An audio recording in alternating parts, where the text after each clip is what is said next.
Alright, hey guys, what's up? Blake again. I'm the hipster that plays Highlander. And today we're going to be talking about another one of my favorite decks. The last deck tech went over really well and I got a lot of good feedback, so I'm definitely interested in doing another one. So today we're going to talk about Asmoranomardicadaistinaculdacar, one of my favorite commanders, probably my favorite commander to play at the moment. It's a very unique deck, kind of centered around discard and making food, and then using your food to, proactively answer things that your opponents are doing. So it's definitely a very interesting deck for sure.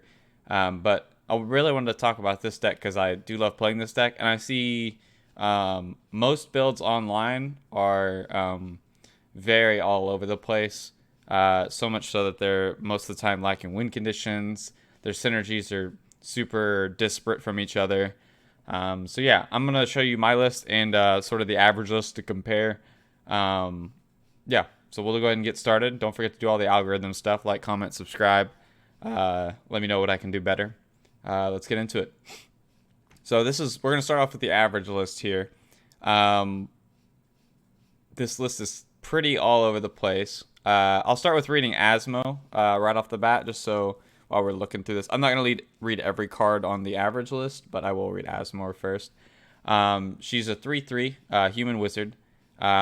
She doesn't have a casting cost, but as long as you've discarded a card this turn, you may play red or black to cast it. When it enters the battlefield, you may search your library for the Underworld Cookbook, put it in your hand. Then you can also sacrifice 2 foods to make target creature deal 6 damage to itself. And then we'll also, I guess, might as well talk about the Underworld Cookbook since it's basically part of the commander. The Underworld Cookbook is a 1-mana artifact. You can tap to discard a card to create a food.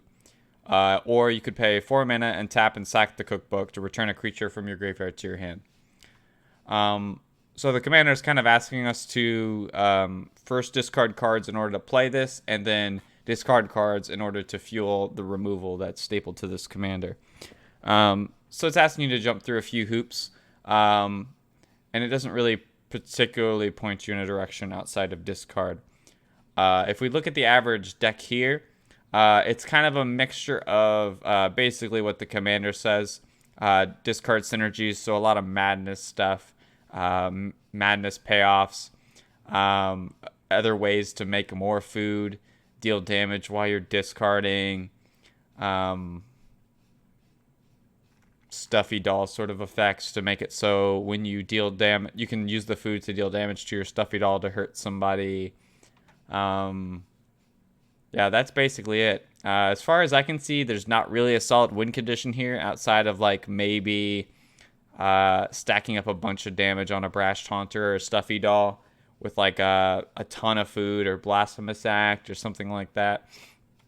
But there isn't really a good, consistent way to generate a ton of food. I mean, with the cookbook, you generate 1 a turn, but you also have to have things that you want to discard and not lose value in the process. Meanwhile, you also still need to have these Brash Taunters and Stuffy Dolls on the battlefield, which even though they're indestructible, they are, from my experience, still fairly easy to deal with. Any sort of minus effect kills them, exile kills them, sacrifice effects kills them. So they're quite easy to deal with. And then all this sort of creature, this creature removal on your commander that you have all this food for, that you've played a bunch of bad cards to get this food for, that doesn't really get you anywhere except keep you alive. So yeah, a lot of these madness cards are pretty mediocre cards. A lot of these food cards are just bad. They just happen to make food, so people play them like bake into a pie. 4-mana removal spell that makes a food. I can't imagine I'd ever want to play that card even in this deck. And yeah, so there's a lot of just stuff all over the place going on here. But yeah, that's kind of the summary of the average deck. There's a mix of cycling, madness, stuffy doll effects, food generation. Not really any sort of solid win condition that I can see here. So having said that, let's go ahead and move into my list. This is a list I've spent a ton of time on. I've built this deck one last thing. One thing I really do like about the average deck of Asmor is it's very cheap. If you look at the bottom here, the average cost was $144.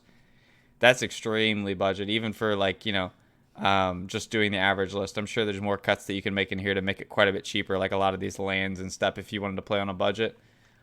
So that's really encouraging if you want to, give this deck a spin and at least see what it's about before you invest in it. Anyway, the my list, I've spent a ton of time on it. Basically on pre-release, I kind of saw this card and thought it would be a cool challenge to try to make this deck work. Especially after looking at some of the early builds and like the average list, it didn't seem like there was a lot going on. But I wanted to try it. But the deck that I have now is a very, very good deck. It's not like CDH, but I think it can compete in high power very, very reliably. I'm always impressed when I play this deck. I've even played it against some partial like CDH high power pods, and it's come out ahead in a few of those games. So this deck is kind of the real deal in my opinion. So what have I done as a kind of general concept for this deck? I started with basically what you'd expect the average list to be, a little bit of mix of food, madness, that sort of stuff. But once again, just like the average list, I found myself wanting some sort of win condition. The commander would help me grind out my opponents. This is obviously talking about like low, medium power at this point. I had some fine tools to grind my opponents out with Asmo. But if my cookbook or something like that got blown up, then it was making it kind of hard to start discarding cards. And then also my feud generation was hurt a lot. So then the wheels kind of fell off. And when you just have an artifact that you're relying on, it makes it pretty hard to deal with. Even when you start putting in some artifact recursion and such, it still is still can be kind of hard. So yeah, what did we do with it? We leaned a lot more into the artifact synergies of this deck. I cut out a lot of the garbage madness stuff and basically all the garbage food stuff. And I'm very focused on doing a couple things. And that is turning being able to generate consistent food with just my cookbook. And also, not so I don't have to play all those garbage cards. And then also making it so that cookbook and my food generation can actually turn into early game. It's interaction and removal to kind of help stymie my opponents. And then late game, it can turn into my win condition. This is basically a combo deck. I turn my food generation and such, my cookbook, other things in the deck like Academy Manufacture. There's a lot of combo lines in this deck. I don't need cookbook to win with this deck, but it definitely makes it a lot easier. But yeah, I'll try to go into some of the win conditions as we kind of go over it. But that's my kind of general concept for the deck. I cut out a lot of the bullshit. There's still a little bit of stuff here and there. There's still some of the good madness cards in this deck just for good value. There's basically none of the extra food generation. All those cards were pretty bad. I didn't want to run any of them when it came down to it. So yeah, let's get into it. So creatures, we're going to start off with one of the most important in the deck. It's Academy Manufacture. It's a 3-mana artifact creature, assembly worker. If you would create a clue, food, or treasure token, instead create one of each. This is one of my key combo cards in the deck.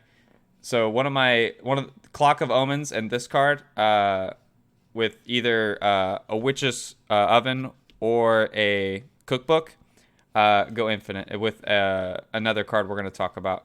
I'll go ahead and talk about it now just to make it easier. It's Oval Chase Daredevil, another one of the most important cards in the deck. It's 3 and a black for a human pilot 4/2. Whenever an artifact enters the battlefield under your control, you may return Oval Chase Daredevil from your graveyard to your hand. So if you know Modern very well, you know that they've been doing this with the cookbook for a while. This you can discard to the cookbook as part of the cost, and then when the ability resolves to make the food, the Daredevil will see the food being generated and go back to your hand. So you don't lose any cards in this loop of creating the food. And with Academy Manufacture, I can end the Clock of Omens, which Clock of Omens says you can tap 2 untapped artifacts you control to untap target artifact. So I can untap the cookbook. With 2 of the tokens that I made, I can leave the treasure up if I want to, so then I even generate extra mana from the loop, and then I can keep doing that loop. And that also generates me infinite clues and treasure. So I have infinite mana, and I can draw my whole deck with the clues. So then I can draw anything that pays me off for making artifacts or sacrificing anything or discarding anything and kill my opponents. So Academy Manufacturer, one of the most important cards in the deck. You're going to see me have multiple ways to tutor it, get it back from my graveyard, all that sort of stuff. So yeah, it's Academy Manufacturer is a very important card in this deck. And one last thing, my combo pieces that are creatures, it's very important that Asmo, I can sack my food to destroy my own creature. So I use Asmo to protect a lot of my combo pieces too. So a lot of times when I start going for my combo or start setting up and I think that I might be vulnerable, I make sure that I have the bright protection by leaving up food or interaction or something. So that way, I'm safe. So yeah, next up, Anya's Ravengers. 2 and a red for a Vampire Berserker 3/3. It attacks each combat of Fable. And when it attacks, you discard your hand and draw 3 cards. And it has Madness for 1 and a red. This is one of the Madness cards that has overperformed for me ever since I made this deck. It's really good to keep constantly refuel my hand when my hand starts getting low. Because like I said, part of this deck is I don't run a lot of Madness. So a lot of times when I have to discard cards to my cookbook, I am spending real cards. And this is a good way for me to kind of come back from spending those cards if I'm getting in a bad way, if I haven't gotten like my Oval Chase Daredevil or anything like that yet. So Anya's Ravagers has been an overperformer, and it's been one of the few Madness cards that has actually stayed in the deck for me. Next up, Archfiend of Ifnir. 3 black for a 5/4 flying demon. Whenever you cycle or discard another card, put a -1/-1 counter on each creature your opponents control, and it has cycling too. So this card's been a very good proactive card in my deck. It allows me to cycle it when I need to cast Asmor. Also, it is constantly killing all sorts of little utility creatures, making my opponents not want to play cards into it. So yeah, this card definitely is a house in the deck. Really puts a hamper on what my opponents are doing, and also I can just use it as Asmo cycling if I really need it. Next up, Big Game Hunter. 1 black for a 1/1. When it enters the battlefield, destroy target creature with power 4 or greater. It can't be regenerated, and it has Madness for a black. Once again, this is one of the few Madness cards that's in the deck. This one I could see cutting, but so far it's been good enough for me. Sometimes the food 6 damage is just not quite enough to kill certain things that I need to kill. And this is one of the few ways in the decks that I've left to kind of give me that extra reach to deal with something if I really need to. So this is a card I could see cuttable, but for now it's been good. Next up, Bonemiser.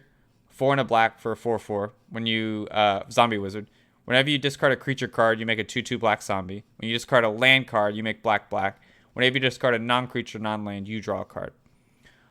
This is definitely a card that I've accidentally went infinite with a few times. It's not one of the main combo cards in the deck, but it definitely has potential to be. This is just a good value card for the deck. Gives me, consistent draw, blockers, mana, whatever I need. It's just been a good performer, but it can be a combo card in the right situation. Next up, Cauldron Familiar. 1 black mana for a 1/1. When it enters the battlefield, each opponent loses life, and I gain a life, and you gain a life. Sack a food, return Cauldron Familiar from your graveyard to the battlefield. So this is one of the cards that can go infinite with the Witch's Oven and Clock of Omens and Academy Manufacturer. If you have those 4 cards, you sack the Cauldron Familiar to the oven. You make a food, clue, and treasure. You use 2 of them to untap the oven. You sack the food to bring it back the cat, and then you do it again. So then once again, you have infinite mana, infinite draw, and you also already have your win condition there because this drains your opponent each time it enters. So yeah, this is a good card that you can throw away to the cookbook early on and then get it back later when you are ready to start comboing off or something. But yeah, this is just this card is kind of just a backup plan. Gives me another way to win.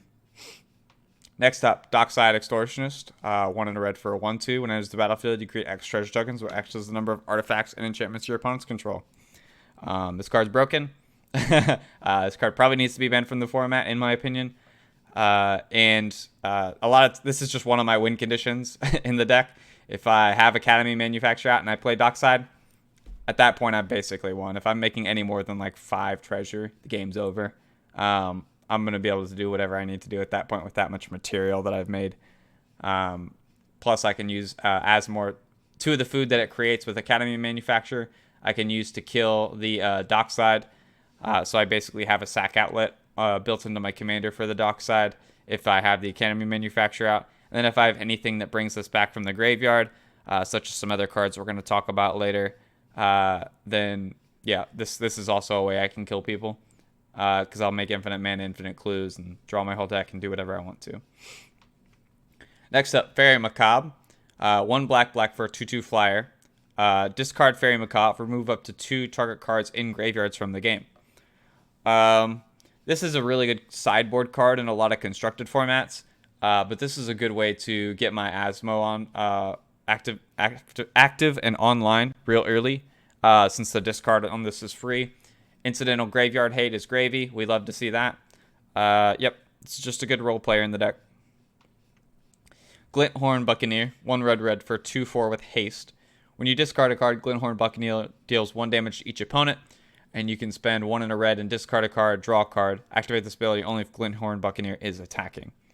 Once again, it's a good role player in the deck. Also, it incidentally can give me a win condition by pinging my opponents when I discard cards. I have a few cards similar to this in my deck that ping my opponents when I do some sort of loop over and over again. So this is one of the better ones that I could find to fulfill that role.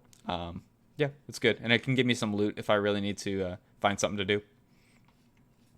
Goblin Engineer, 1 in a red for a 1/2. When it enters the battlefield, you can search your library for an artifact card, put it into your graveyard, then shuffle your library.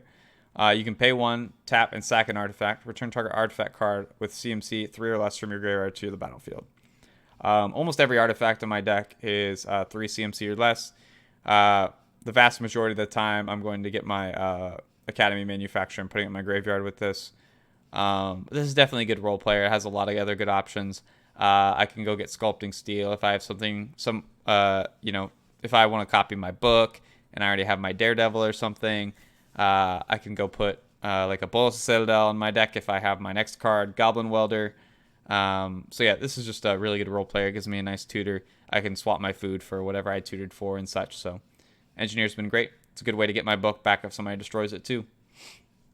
So like I was saying, Goblin Welder's a 1 red mana 1/1 Goblin Artificer. You can tap it, choose target artifact a player controls and a target artifact in that player's graveyard.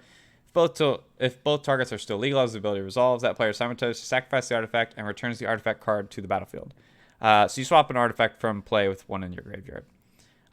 Notably, you can use this on your opponent's stuff, which is cool, but the vast majority of the time I'm using this to get back my Academy Manufacturer, my cookbook, a Bolus of Citadel. If somehow I milled one or whatever happened with that, or a Clock of Omens. So yeah, Goblin Welder is just a good role player for this deck. It allows me to reliably get back artifacts and cycle through them. Next up, Grave Scrabbler, 3 in a black for a 2/2. It has Madness for 1 in a black. When it enters the battlefield, if its Madness cost was paid, you may return target creature card from your graveyard to your hand. Once again, this is one of the few Madness cards that is kind of overperformed and managed to stay in the deck. It's a really good value discard to my cookbook. Lets me get back, a Dockside or whatever. So yeah, it's been really good for me. Next up, Imperial Recruiter. 2 in a red for a 1/1 Human Advisor. When Imperial Recruiter enters the battlefield, search your library for a creature card with power 2 or less, reveal it, put it in your hand, then shuffle. This basically gets me anything in my deck. It can get me Dockside, it can get me Academy Manufacturer, it can get me the cat if I need the cat. It can get me basically about the only thing it can't get me is like Oval Chase Daredevil. But honestly, that's fine. It can get me win conditions, it can get me value, it can get me combo pieces. Imperial Recruiter is just is super nice, super nice. Next up, Marionette Master, 4 black for a 1/3 Human Artificer. It has Fabricate 3. So it enters the battlefield. You can put 3 1/1 counters on it or create 3 1/1 colorless servo artifact creature tokens. We're basically always going to put 3 1/1 counters on this because whenever an artifact you control is put into a graveyard from the battlefield, target opponent loses life equal to Marionette Master's power. This one is obviously one of my win conditions. Whenever I sack an artifact, I can hit somebody for 4. But this is one of my more grindy ones. This one's in the deck if I have to start playing an honest game, like if I've lost too many combo cards or whatever. If that's all gotten broken up, then Marionette Master is a good way to quickly kill somebody without having to, go infinite necessarily. So, yep. Marionette Master, I'm sure you've died to it because I've killed tons of people with it, and I've definitely died to it a lot. This is one of the better win conditions nowadays in the format, it seems. So, yeah, Marionette Master's great. Next up, Mayhem Devil. This one's a pretty new addition to the deck. 1 black-red for a 3/3. Whenever a player sacrifices a permanent, Mayhem Devil deals 1 damage to any target.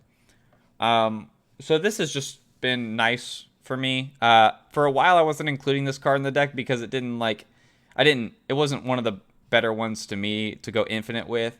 But what kind of turned the tables for me to put this in the deck is that it can target anything. So it allows me to pick off like utility creatures, small annoying creatures, while I'm sacking my food to kill a bigger creature. So it just gives me a little bit more targeted removal without having to expend tons of food to kill like some stupid utility creature or whatever. So yeah, Mayhem Devil ended up making the cut. I played this deck for a long time without it, but I've been pretty happy with it to include now, since I've kind of got the deck more defined.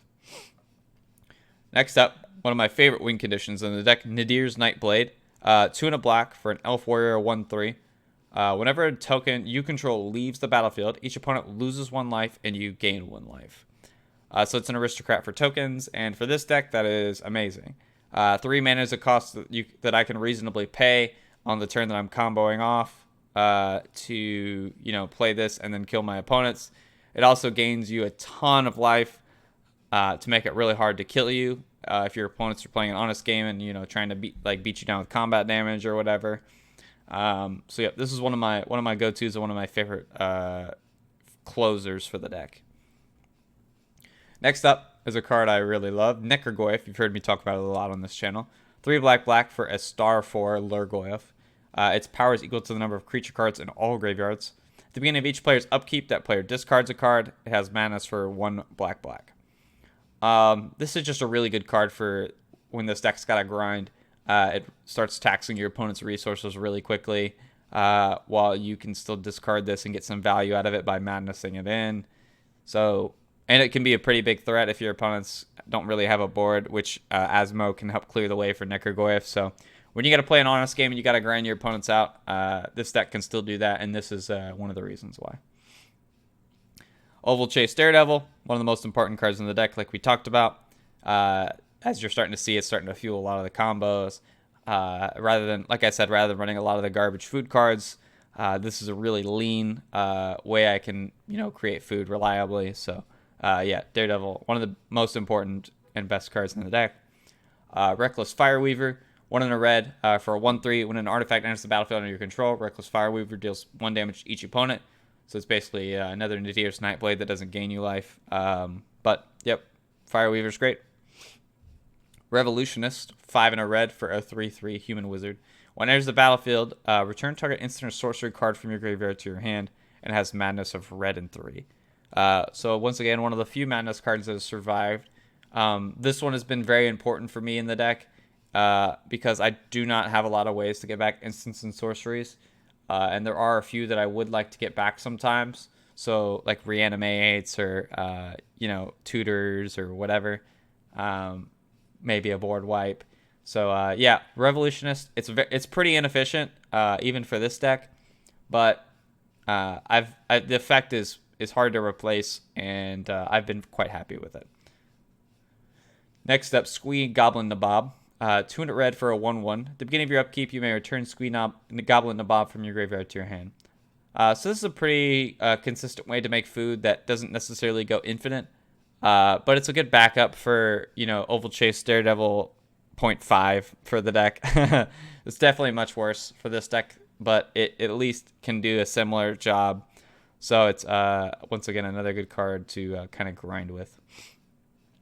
Next up, Street Wraith. 3 black for a 3/4 Wraith with Swamp Walk, cycling, pay 2 life. So once again, this is one of the few ways that I have to discard cards for free in order to cast Asmo. It also, can be brought back and get made into consistent card draw with some of the ways I have to rebuy creatures from the graveyard. So yep, just a really good role player for the deck. Next up, Surly Badgersaur. 3 and a red for a 3/3 Badger Dinosaur. When you discard a creature card, you put a 1/1 counter on Surly Badgersaur. Whenever you discard a land card, create a treasure token. Whenever you discard a non-creature, non-land card, Surly Badgersaur fights up to 1 target creature you don't control. So this has been another really good role player for the deck. Once again, this is really good at killing off small creatures that I don't want to spend food on. There's been a few times where I have accidentally gone infinite with it by the treasure generation alongside of the normal suspects like Academy Manufacturer and such. So yep, it's been a really good role player for me. I'm a big fan of Surly Badgersaur.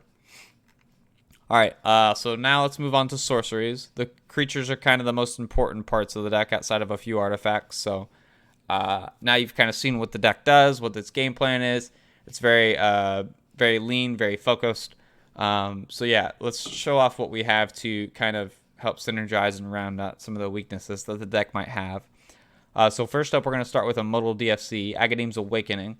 It's X black, black, black for a sorcery. You can return from your graveyard to the battlefield any number of target creature cards that each have different converted mana costs X or less. And the backside is a untapped black source that you can pay 3 life to make it enter untapped. Okay, so this card, I actually want to cast this card as a spell more than I want this card to play this card as a land. Being able to bring back a 0, 1, 2, and 3 is really nice on Agadeem's Awakening, and I only have to pay 5 or 6 mana for this depending on which one I want to get. So this is actually a really good reanimation spell for the deck, and when I need a land really bad, it's just a land. So Agadeem's Awakening, super stellar card in this deck. Next up, Blasphemous Act, 8 and a red, sorcery. The spell costs 1 less to cast for each creature on the battlefield. Blasphemous Act deals 13 damage to each creature. It's board wipe. It's going to cost 1 red. One of the best board wipes in the format. Deck still needs a few board wipes. Call to the Nether Void, 1 black mana for a sorcery. Return target black creature from your graveyard to your hand, and you can madness it for 0. So this is definitely one of the best madness cards in the deck because it's a free madness card. And it buys you back a black creature, which we have plenty of good black creatures that we would like to get back. So, yep, Call the Nether Void, one of the best madness cards in the deck. Super great. Demonic Tutor, 1 in the black for a sorcery. Search library for a card, put it in your hand, then shuffle. Don't need to tell you why this is here. Faithless Looting, 1 red mana for a sorcery. Draw 2 cards, then discard 2 cards. And has flashback of 2 in a red. Once again, this allows us to cast Asmo. Lets us filter through our deck to find the things we actually want. We can even hit even if we discard some madness cards along the way that we might want to cast. It's awesome. Faithless Looting is great. Gamble, 1 red mana for a sorcery. Search library for a card. Put that card in your hand. Discard a card at random. Then shuffle your library. For this deck, this is just Demonic Tutor. All the cards that I would want to tutor out of my deck, I don't really care if I discard them because I have plenty of recursion to get them back. So even if this was actually just Entomb, which is also in the deck, then that would be totally fine with me. But yeah, this Gamble is just another Demonic Tutor for me. Jessica's Will, 2 in a red for a sorcery. Choose 1. If you control your commander as you cast the spell, you may choose both. Add red for each card in target opponent's hand. Exile top creature cards of your library. You may play them this turn. Asmo comes out really early. It's a cheap commander, so it just makes sense to play Jessica's Will. One thing I will warn about is that if you tap out for this, you have no mana left in your mana pool, you cast this, you get your red mana, you exile the top 3 cards of your library. If you exile one of your black cards, it's like a combo piece or something, and you can't cast it, it's pretty tragic. So just be careful when you cast this. Try to leave yourself some black mana if you can. You don't have to cast this on turn 3. In fact, I generally wouldn't. I would try to develop my board first, and then on turn 4 or 5, I would look to play this card if I could. Unless I ramped a bunch or something else. So I had more mana than I'm supposed to normally. But yeah, Jessica's Well, it's kind of a no-brainer include for just about any red deck. But you just have to be a little careful with it in this deck. Reanimate, 1 black mana, sorcery. Put target creature card from a graveyard on the battlefield under your control. You lose life equal to its mana value. Funny enough, we're usually going to animate small creatures with this. Our own little idiots like Docksides or whatever. But still, that's plenty good enough. That's all we want to do. So, Reanimate. It's in the deck. Tormenting Voice. 1 in a red for a sorcery. Has initial cost to cast Tormenting Voice. Discard a card. Draw 2 cards. Discards a card for us, so that way we can play Asmo. Helps us filter through our deck to get to the things we care about. And usually the cards that we discard, we can get them back anyway, with a lot of our recursion. So, yep. Toxic Deluge, 2 and a black for a sorcery. As initial cost to cast the spell, pay X life. All creatures get -X/-X until end of turn. Once again, we still need board wipes. This is one of the best ones in the format, so it's in the deck. Unearth, 1 black mana for a sorcery. Return target creature card with CMC 3 or less from your graveyard to the battlefield, and it has cycling for 2. This is definitely one of the better cards in the deck for sure. Like we talked about with Reanimate, Unearth is going to bring back all the things we care about anyway. And we can even cycle it if we need to bring back Asmo, to cast Asmo. So that's great. Generally, I don't like to cycle this card because of that reason, though. But if I really need to, it's an ability on the card that I will use. So, yeah, Unearth's great. Unmarked Grave, 1 and a black for a sorcerer. Search your library for a non-legendary card. Put that card in your graveyard, then shuffle. As you've kind of seen, all of our combo pieces and cards we care about are non-legendary. Generally, with these sort of tutor effects like this, Gamble and stuff, I almost always look for Oval Chase Daredevil first. So that way I can get my consistent food generation going before I worry about trying to get some sort of combo card or something like that. It's important that you kind of develop your basic game plan before you start going for crazy things, because this deck on its surface does not provide you very good value. So you need to kind of make your own value before you start going crazy. Next up, we have 2 cards, Wheel of Fortune and Wheel of Misfortune. They essentially do the same thing. They're 3 mana, and they make you discard your hand to draw 7.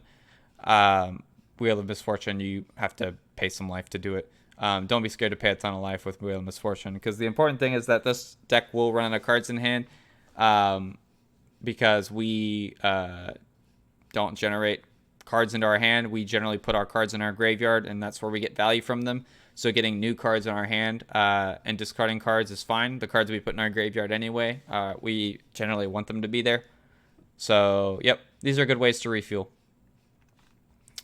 So we'll move on to instants. We have a couple here. Big Score, 3 and a red for an instant. As an additional cost to cast a spell, you discard a card.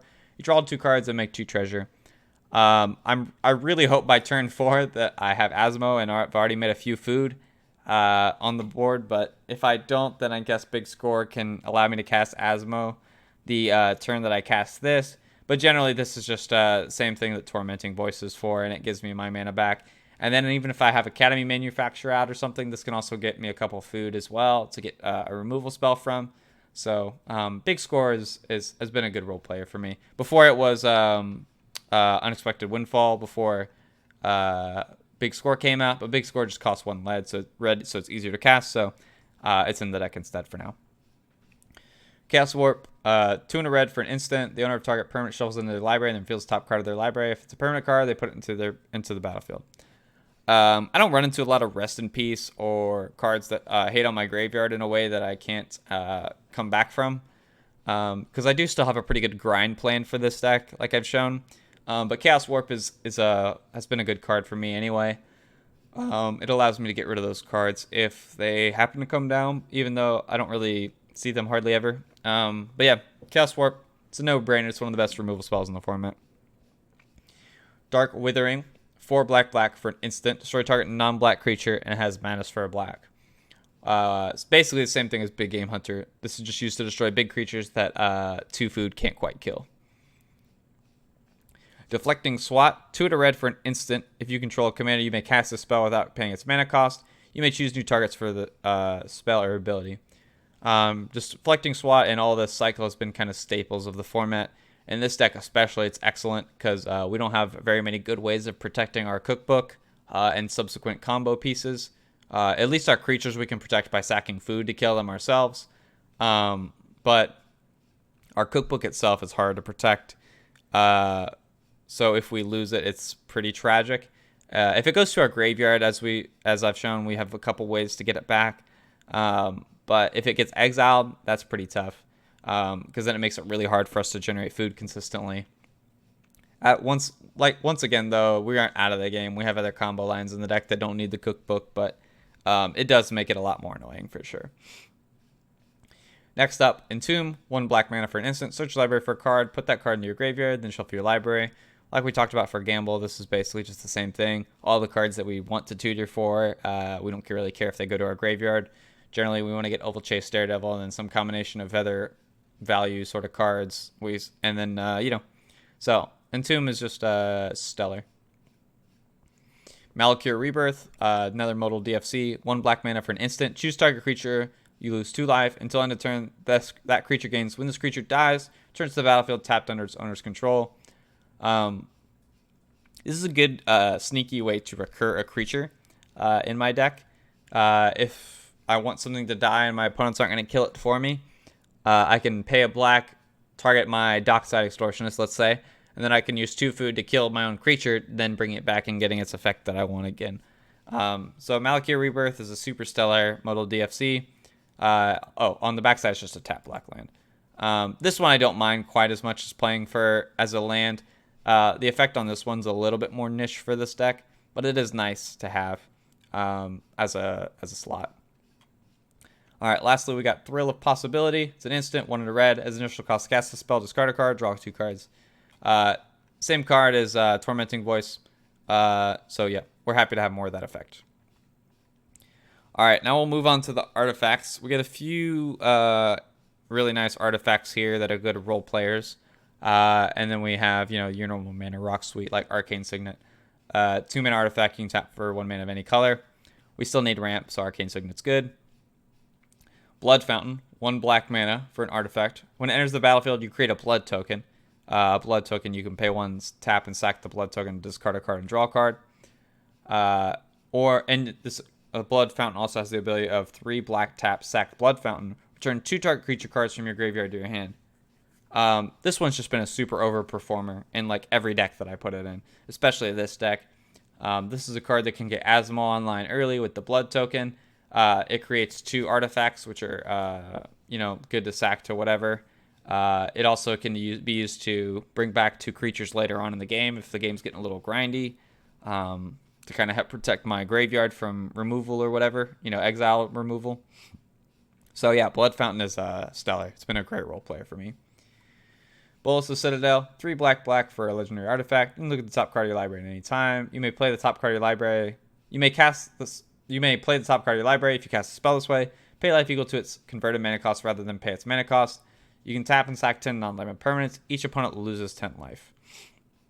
Bolus of Citadel is kind of a no-brainer in like any deck. I've definitely snuck out a few wins from this deck with Bolus of Citadel. Unironically, the tap to sack 10 things can be a way of combo killing people, because you can use Clock of Omens to untap this. So yeah, this gives you a way to also kill people with generating infinite food, schools, and treasures or whatever. But yeah, I've definitely stolen some wins with this card. And if you're playing black, probably play this card. Clock of Omens, like we talked about, one of the most important cards in the deck. It's 4 mana artifact. You can tap 2 untapped artifacts you control to untap target artifact. So like we've said, generally our combo lines are we generate more than 2 artifacts from a certain thing, and then we untap that certain thing to make that same amount. So yep, Clock of Omens, one of the most important cards in the deck. Everflowing Chalice, it's another mana rock. Costs 0 to cast with multi-kicker 2. When it enters the battlefield with a charge counter for each time it was kicked, and it taps for a mana for each charge counter on it. So every 2 mana that you pay, this taps for a mana. Just a good mana rock. Notably, you can cast this for 0 in this deck if you need to, trigger some sort of artifact entering the battlefield effect, like Oval Chase Daredevil or something like that. Or you can pay 0 life to cast it off the top of your deck with a Bolus Citadel or whatever. So, yep, I've definitely cast this for 0 several times in this deck. And the fact that the mana is colorless for this deck doesn't really matter. We have our mana base is pretty solid. Felwar Stone, it's another mana rock, 2 mana artifact. Add 1 mana of any color of land an opponent could produce. It's an untapped 2 mana rock, so we don't care if it produces colorless or colored mana. Mind Stone, another mana rock, 2 mana, taps for a colorless, pay 1, tap, sack it, draw a card. Mox Diamond, this one's actually pretty important for the deck. It costs 0 mana. When it comes into play, you can choose and discard a land card or sacrifice Mox Diamond. You can tap and add 1 mana of any color to your mana pool.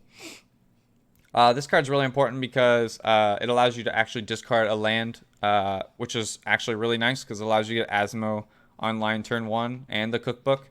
So yeah, and it's, fast mana. Fast mana is always good, and the discard is kind of upside for us. So yeah, Mox Diamond is stellar. Rakdos Signet, you know what this one does. 2 mana, you can pay 1, tap, and add red-black. Sculpting Steel, it's a 3 mana artifact. When it enters the battlefield, as a copy of any artifact on the battlefield. So most of the time, we just copy our cookbook with this. But we can copy our opponent's stuff if we need a mana rock or something and they got one. But almost always, this is just a way to play another cookbook and kind of have 2 cookbooks, so it's a lot harder for our opponents to interrupt our game plan, because then they have to exile 2 cookbooks to really stop us from what we're doing. So yeah, Sculpting Steel is good. Soul Ring, you know what it does. Talisman of Indulgence, 2 mana artifact, taps for a colorless, or you can tap it for a red or black mana if you pay 1 life or have it deal 1 damage to you. Mana rock. Underworld Cookbook, we read it. It's very important for the deck. Treading Post, 4 mana artifact. You can pay 1, tap to do these effects. You can discard a card to gain 4 life. You can pay 1 life to make a 0/1 goat token. You can sack a creature to return an artifact from your graveyard to your hand, or you can sack an artifact to draw a card. So obviously the modes that we care about are mostly the last 2. But the first modes, the other 2 modes are not irrelevant.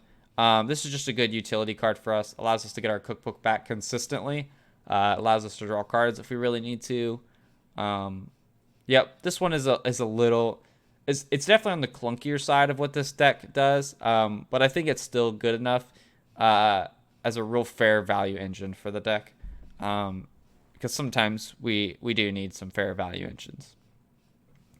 The aforementioned Witch's Oven, 1 mana for an artifact. You can tap and sack a creature to create a food token, and if the sacrificed creature's toughness was 4 or greater, you create 2 food tokens instead. So once again, this is one of our backup ways to make food.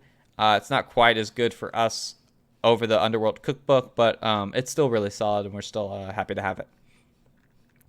Alright, so on to enchantments. We got Animate Dead, 1 in a black for an enchantment aura. It reanimates a creature, and this attaches to it, and if this falls off, the creature gets sacrificed. And then the enchanted creature gets -1, -0. I'm not going to try to read that text box. You can figure out what Animate Dead does. It reanimates a creature.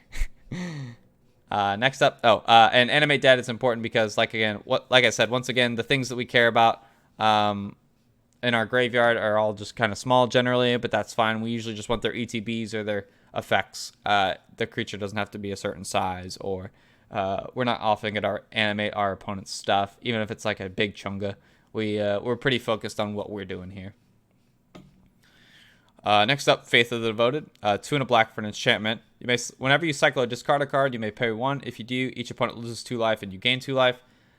This is one of the accidental ways that I've kind of went infinite with Bonemiser. This is once again another card that we play pretty fairly with, but it is a card that we can use to end the game if we go infinite or whatever. For Rexian Reclamation, 1 black mana for an enchantment. You can pay 1 in a black and 2 life to return a creature card from your graveyard to your hand. People definitely sleep on this card. This card is very good. It allows us to go infinite real easy with Dockside Extortionist, because with our commander, we can kill it ourselves with our food tokens. Just a good value card. Allows us to get consistently back whatever we need. If we need to tutor stuff, we can keep getting back our Imperial Recruiter. If we need to kill our opponents, we can get back our Nadir's Nightblade. If we have it on the battlefield, we can kind of back up, protect our Oval Chase Daredevil if they try to remove it when we make a food token in response or something. So yeah, Rexian Reclamations is super sick. Tectonic Reformation, 1 in a red for an enchantment. Each land you control has cycling red, and this has cycling too. I don't often play this card, but this is once again one of the ways we can kind of go pseudo infinite with the Surly Badgersaur. But because when we discard a land, we make the treasure that replaces the mana that we used to cycle the card. And then if we generate anything else from it, like if we have an Academy Manufacturer, we'll get a food and a clue. So then we can keep generating more artifacts. And, if we have a Reckless Fireweaver or something out, we can kill our opponents with that. But yeah, generally I'm just cycling this card for 2. And that's totally fine for this deck. Tortured Existence, 1 black mana for an enchantment. Pay a black, choose and discard a creature card. Return target creature card from your graveyard to your hand.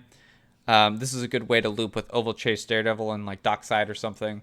You can play Dockside. You can make your food, clues, and treasures. You sack your 2 foods to kill your own Dockside, put it in your graveyard. You pay a black to discard your Oval Chase Daredevil from your hand to put your Dockside back in your hand. Then when you replay the Dockside, you'll make artifacts and it returns your Oval Chase to your hand back to where you started. So yeah, and also once again, same reasons for Rexian Reclamation is good. We have things that we want to pitch to our graveyard and things we want to get back from our graveyard, so this does both, and it's at a very cheap cost. Next up, Underworld Breach, 1 and a red for an enchantment. Each non-land card in your graveyard has escape. The escape cost is equal to the converted mana cost, plus you exile 3 other cards from your graveyard. And then at the beginning of your end step, you sacrifice Underworld Breach. Even though we're doing a lot of infinite stuff in this deck, Underworld Breach is not one of our infinite lines, funny enough. This is just a value card for us. This card just allows us to consistently get back cards that we usually have a hard time getting back, like our artifacts. If we are running out of ways to get back our creatures, then we can use this to get back our Dockside or whatever we need to. This is actually just a really honest Underworld Breach in this deck, but it's still good enough for us. We still fill up our graveyard pretty reliably, and you know, there's cards that we need to get back from our graveyard. So yeah, that's the main deck. We're going to talk about lands and then talk about a few potential adds to the deck or cards that I've cut recently from the deck or so on. I forgot to talk about that last video.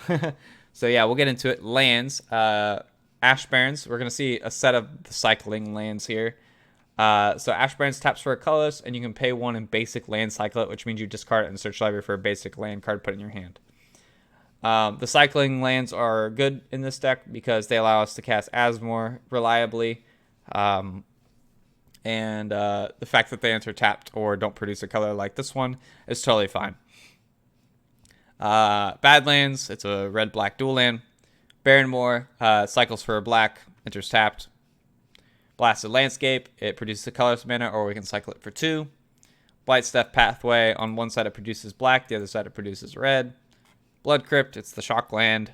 Bloodstained Mire, it's the fetch land. Bajuka Bog enters the battlefield tapped. When it enters the battlefield, you can exile target player's graveyard, and it taps that a black.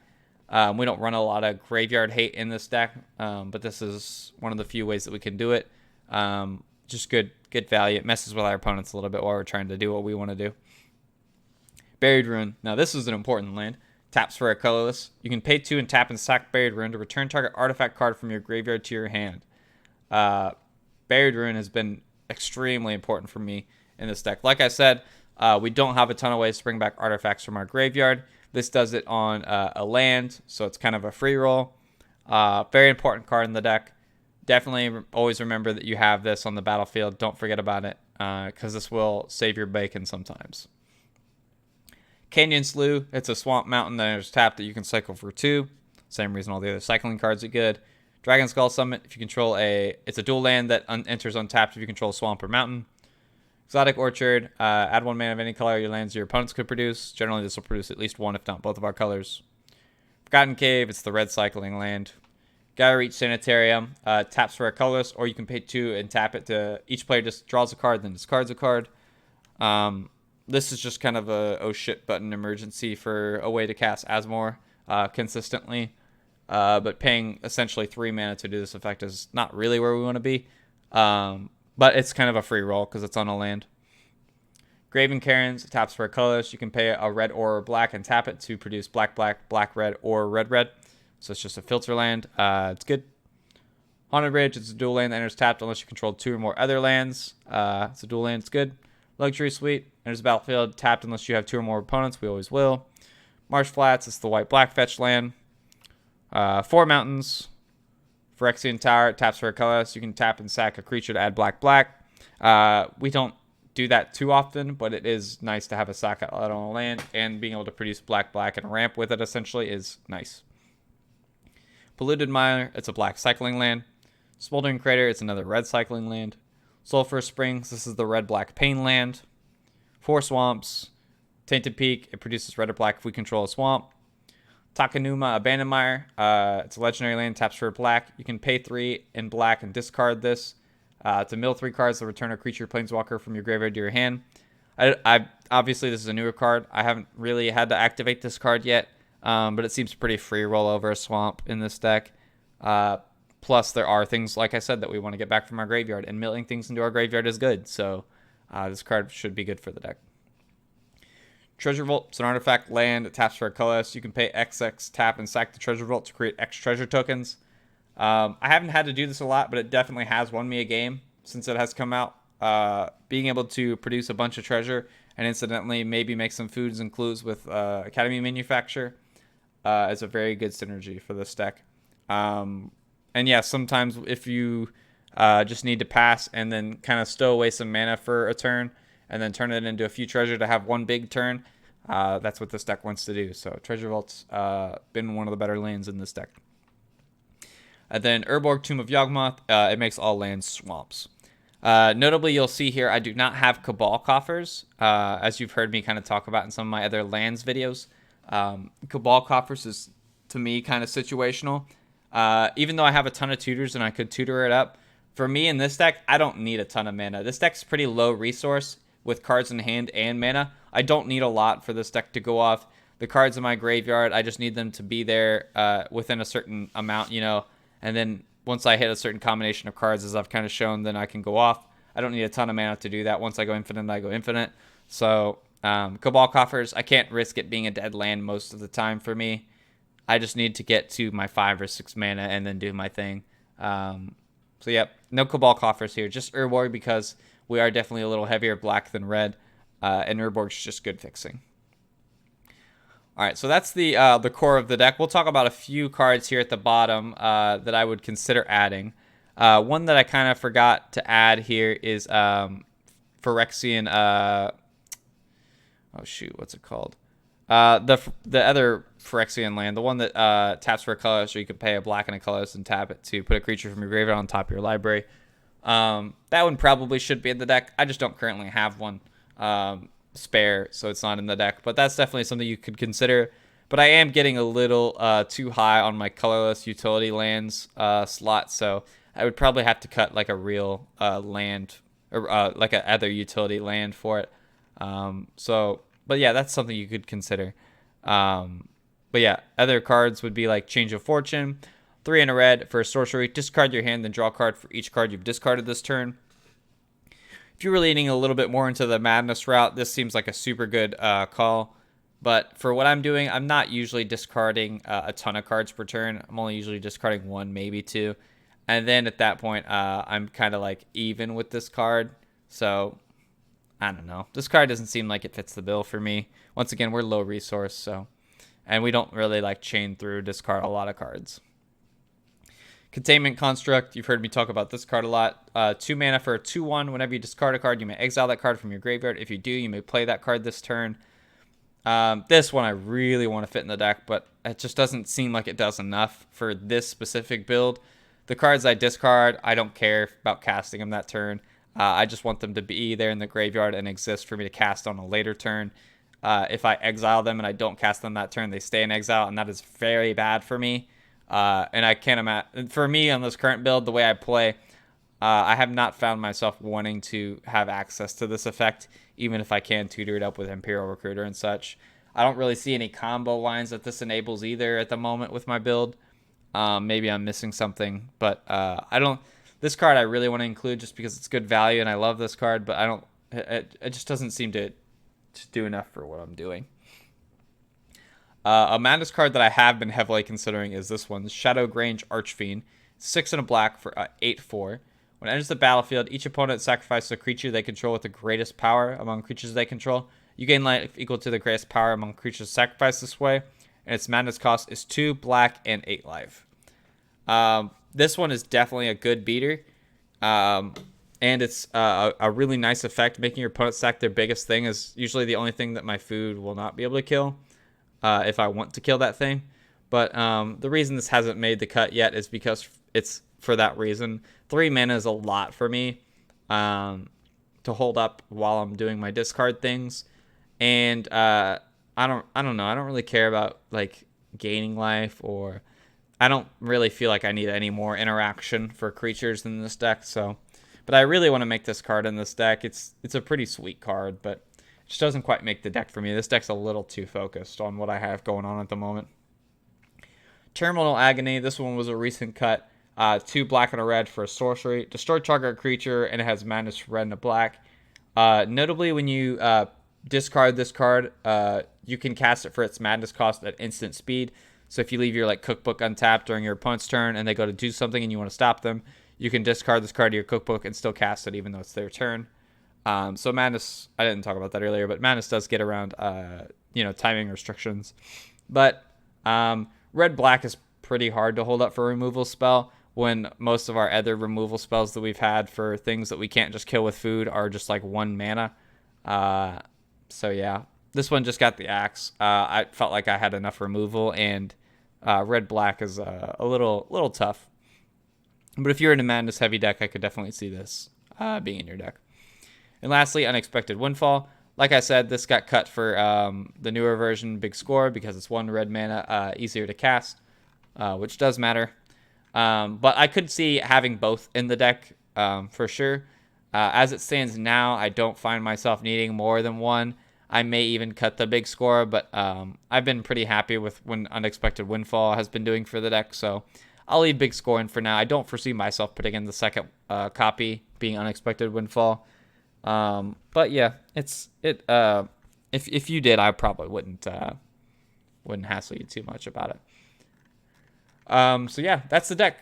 It's a artifact combo deck centered around discard and recursion. It's very consistent. Being able to have a really good removal staple to my commander is something that's been very valuable. Allows me to interrupt my opponents really well while also kind of fueling my combo engine eventually. The weakness of the deck is sort of it's weak to interruption. There's not a lot of ways we have to protect our cookbook from exile. Destroy effects, we have a decent amount of ways to get it back for at least. At least we have some backup lines to the cookbook, being Witch's Oven and some other things. But yeah, one of the things I would say with this deck is this deck's going to take a lot of practice. I've played this deck a ton, and it's really, you got to be really always thinking about how your opponents can interrupt your combo.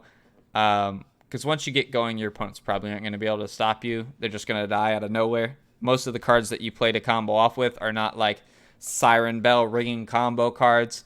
This deck uses quite a few just solid value cards to all of a sudden make a combo out of nowhere. So your opponents generally aren't going to see this coming. But once they've played against you a few times and they see your value engine, they know how to interrupt your value engine, which is your cookbook, Oval Chase, Daredevil, Graveyard stuff. So you do have to play around that. Don't try not to expose your book until you can either make a copy of it or use Deflecting Swat or some other way to protect it.